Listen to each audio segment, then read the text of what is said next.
O Congresso Nacional derrubou 56 dos 63 vetos feitos pelo presidente Lula ao projeto de lei que flexibiliza normas de licenciamento ambiental no país. Para explicar o que muda na prática e os efeitos dessa decisão, recebemos agora o vice-presidente da Frente Parlamentar da Agropecuária, o deputado Arnaldo Jardim, que já está aqui com a gente. Deputado, bom dia, bem-vindo ao Agromanhã.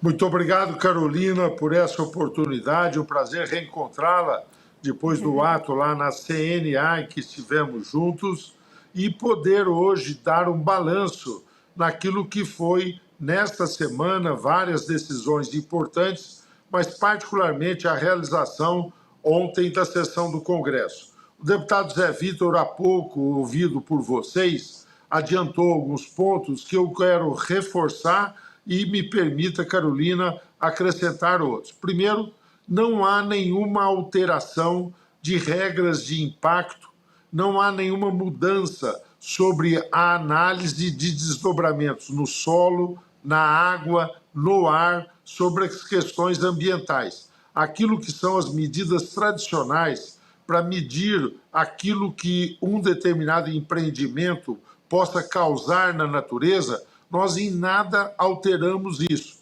As regras que foram estabelecidas na votação de um processo, da legislação, amplamente debatida, amplamente aprovada, depois vetada pelo presidente da República e agora restabelecida, são normas que visam dar prazo, objetividade para que o processo de licenciamento ocorra. Ontem à noite eu participei de um debate sobre fertilizantes. Você vai me perguntar, puxa, mas nós estamos falando de licenciamento, Arnaldo. Por que você vai falar de fertilizantes? Porque nós temos alguns casos, por exemplo, o caso de Autazes, em que nós esperamos o processo de licenciamento ambiental há mais de 9 anos. E o que significa Autazes? É uma província de fornecimento de potássio que poderia diminuir a nossa dependência de importações do exterior, mas nós não conseguimos resolver isso. Este é um pequeno exemplo de muitos outros casos que ocorrem, que postergados, como a questão da Ferrogrão e outros, acabam causando um prejuízo estrutural não só ao agro, mas ao país, aos investimentos. Arnaldo, e na prática, como é que muda aí para o produtor rural, né, com a derrubada dos vetos? O que é que muda? Primeiro, nós temos agora, naqueles imóveis que já estão no CAR e que já tem um processo de regularização ambiental, nós vamos ter mais flexibilidade para fazer operações de pequeno impacto. Por exemplo, você poder fazer barragens, barraginhas, açudes, isso fica muito facilitado. Você ter que fazer, mantendo todos os cuidados de APP, de reserva legal, e o produtor tem sido muito respeitoso com relação a isso, você fazer manejos integrados de uma forma também mais flexível. Então, você mantém todos os princípios, o regime passa a ser autodeclaratório, em alguns casos, que são esses casos de menor monta, em que o agricultor, o produtor, faz ali as suas instalações e depois faz uma declaração justificando, e não um processo anterior de solicitar autorizações que são morosas e que demoram muitas vezes anos para serem expedidas. Deputado, e como garantir agilidade sem comprometer a segurança ambiental? Primeiro, a observância da legislação. O que nós temos, Carolina, isso ficou muito claro em todos os debates que nós fizemos na COP, é a legislação ambiental mais rigorosa do planeta.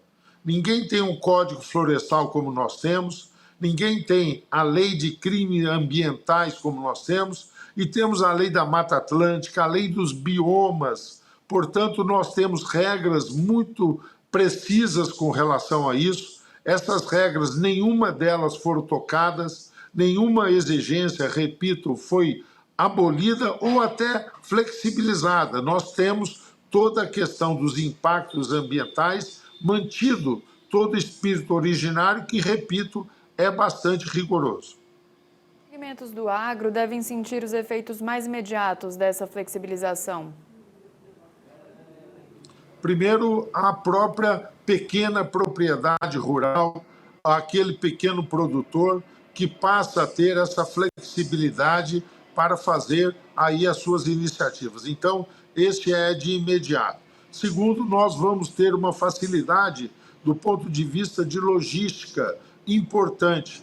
Por exemplo, você ter a possibilidade de que as estradas tenham um regime mais rápido de autorização, aquelas estradas já autorizadas que pela legislação, quando você faz uma pavimentação, você faz uma recuperação das estradas, você também tem que fazer todo um novo procedimento, isso fica mais simplificado, repito, sem abrandar exigências, mas tendo mais agilidade. Então, toda a questão de logística, que é importante para nós, para escoamento de safra, para armazenamento, fica muito facilitado por ter regras mais objetivas, mais ágeis.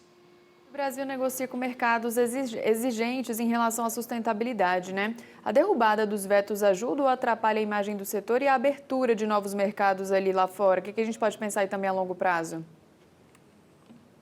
Olha, nós não temos nenhum impacto no que diz respeito a isso, porque só se fizerem uma narrativa que é a narrativa de que significa um abrandamento. Do ponto de vista objetivo, tanto as medidas da União Europeia, que é o chamado CBAM, a medida da pegada de carbono, isso de forma nenhuma se altera.